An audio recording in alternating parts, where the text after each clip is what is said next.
Bismillahirrahmanirrahim. Assalamualaikum warahmatullahi wabarakatuh. Innal hamdalillah nahmaduhu wa nasta'inuhu wa nastaghfiruh wa na'udzu billahi min shururi anfusina wa min sayyiati a'malina. May yahdihillahu fala mudilla lahu wa la yudhlilhu fala hadiyalah. Asyhadu an la ilaha illallah wa asyhadu anna Muhammadar Rasulullah.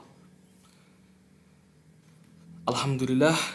Good morning, my students from grade 8. Selamat pagi untuk kalian yang di sana yang masih setia dengan materi Ustadz Mapel Bahasa Inggris walaupun secara daring, insya Allah tetap bermanfaat untuk kalian. Amin.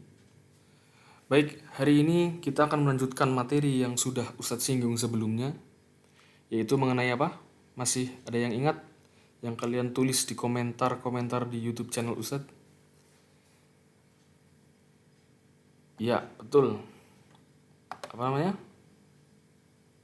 Ya. Apa? Ada yang masih ingat? Ya, ini Ustadz tampilkan gambar-gambar ya. Nah, ada yang pernah mungkin pergi ke sini, pasar malam, night market, atau mendaki gunung, camping, atau pergi bertamasya ya. Ini di TMII, kemudian bisa ke sini juga. Pasti sering ke sini. Mall, kemudian cinema, beach, or apa? Ya, ini salah satu moda transportasi ya. Bebas sebenarnya, tidak harus kereta. Ya, saya yakin kalian pasti pernah berlibur. Nah, maka dari itu, di pertemuan pertama ini, seperti yang sudah kita singgung sebelumnya, kita akan membahas recount text. Nah, what do you know about recount text? Apa yang kalian tahu tentang recount text? Kalian sudah tulis ya di kolom jawaban-jawaban di channel YouTube Ustadz. Kurang lebih seperti ini. Ustadz simpulkan, recount itu artinya kurang lebih sama dengan retail. Ya, recount dan retail itu artinya sama, yaitu menceritakan. Nah, dari kesimpulan yang Ustadz baca dari jawaban-jawaban kalian semuanya, Ustadz simpulkan recount text is a text that retelling the past ya. Jadi recount text itu adalah sebuah teks yang menceritakan tentang masa lampau atau masa lalu ya. Ya, sebelumnya Ustadz minta maaf apabila kalian termasuk orang yang susah melupakan masa lalu. Nah, ini mohon maaf, mungkin kalian akan sedikit kesulitan untuk mengikuti pelajaran kali ini ya. Baik. Well, selanjutnya, next. Ya, ini ada karakteristik atau ciri-ciri dari teks recount. Ada 3 kurang lebih. Yang pertama, summarizing the text. Ya, jadi summarizing itu adalah kesimpulan atau menyimpulkan dari teks tersebut ya. Contohnya, ada teks berjudul My Trip in Seribu Island. Sudah pasti, sudah tentu, hakul yakin, pasti teks tersebut akan menceritakan tentang perjalanan kalian atau perjalanan selama ada di Pulau Seribu ya. Seperti itu. Kemudian yang kedua, retelling the past event. Ya. Jadi menceritakan tentang kejadian ya, event itu kejadian di masa lampau ya. Contohnya last month holiday ya. Liburan bulan kemarin ya. Jadi sekarang bulan Januari berarti liburan bulan Desember. Ini bisa diceritakan. Tentunya bulan Desember ada dari tanggal 1 sampai tanggal 31 ya. Pastinya kalian, apalagi kalian di rumah, walaupun liburan hanya di rumah, pasti kalian melakukan kegiatan. Nah, itu bisa diceritakan di sini. Itu termasuk ciri-ciri dari recount text ya. Jadi recount text itu banyak hal yang bisa kalian ungkapkan di sini. Nah, selanjutnya arranging the whole events ya. Atau dalam bahasa Indonesia adalah merangkai seluruh kegiatan atau seluruh kejadian ya. Nah, contohnya di sini. Jika kalian ya, semisal kalian pergi ke Yogyakarta ya, liburan ke Yogyakarta, holiday in Yogyakarta. Ya, dari kalian datang naik kereta bareng teman-teman berangkat jam 7 pagi ya, sampai di sana di hari pertama kalian istirahat, mungkin sambil makan bekal kalian bisa juga di penginapan. Kemudian di hari kedua ya, kita gunakan kata next ya. Bisa. Ini sebenarnya adalah hanya permainan penyambungan kata ya. Bisa selanjutnya, kemudian hari, atau hari berikutnya ya. Atau ketika juga bisa ya. Kita gunakan kata when ketika, later, kemudian next juga bisa, kemudian bisa selanjutnya, then juga sama. Silahkan kalian gunakan kata sambung seperti ini untuk menjadi pemanis di recount text kalian. Baik. Kemudian selanjutnya ada generic structure. Jika di greeting card ya, greeting card materi sebelumnya ada 3 generic structure, apa saja? Masih ingat? Jadi ada 3 hal yang harus dimuat dalam kartu ucapan, ada pengirim, isi, dan juga penerima. Nah, sedangkan di recount text juga sama, ada 3, yaitu orientation, events, and reorientation.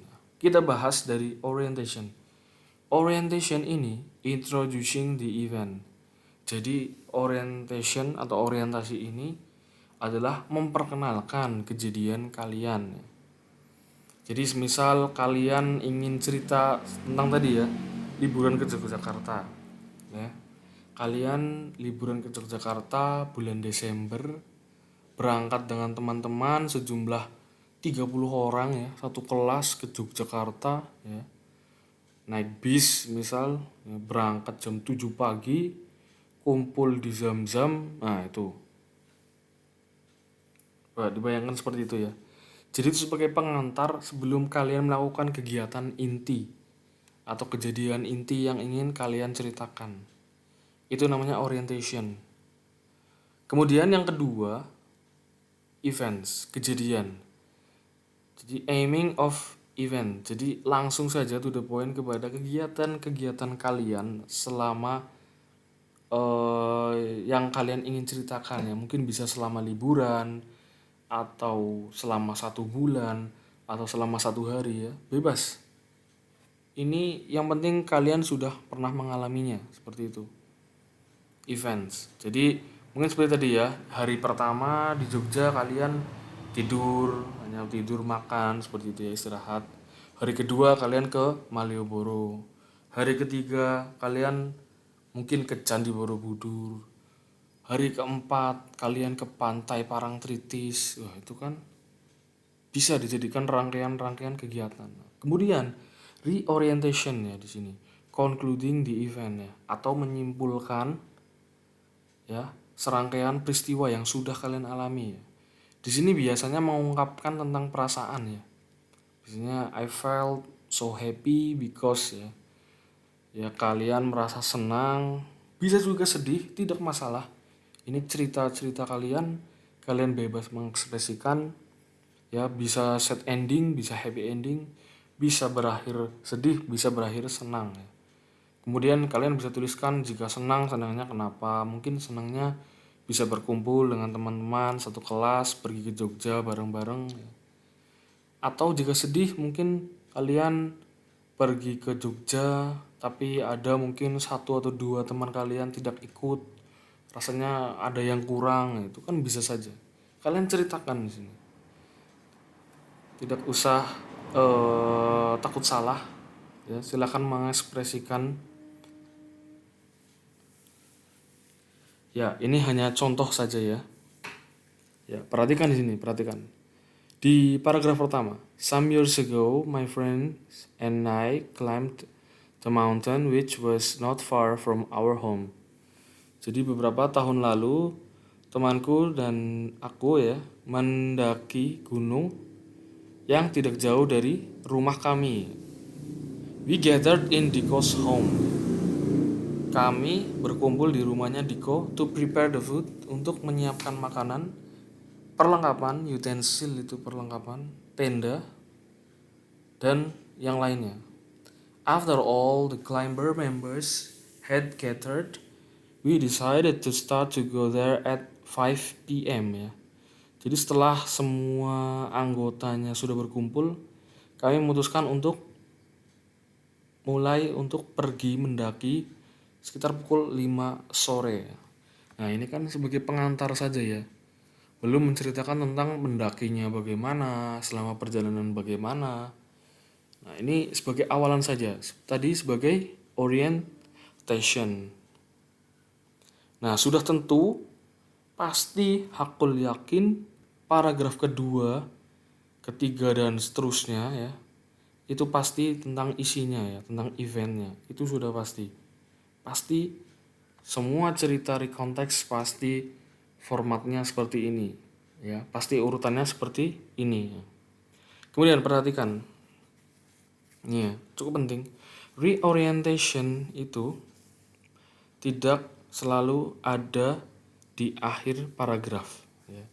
Bisa juga dimulai di tengah-tengah paragraf terakhir. Nah, contohnya ini. The time showed when PM it was time to us to go back from the mountain. We did all and walked down the mountain ya. Ini kan masih menceritakan bahwa mereka akhirnya pulang dari gunung ya sekitar pukul 1 siang, dan mereka semua kelelahan dan berjalan menuruni gunung ya, berjalan menuruni gunung atau turun gunung ya. Nah, di sini kan baru we felt so happy after climbing the mountain ya. Di sini baru menceritakan tentang perasaan mereka ya. Senang setelah mendaki gunung, many experiences we got there ya.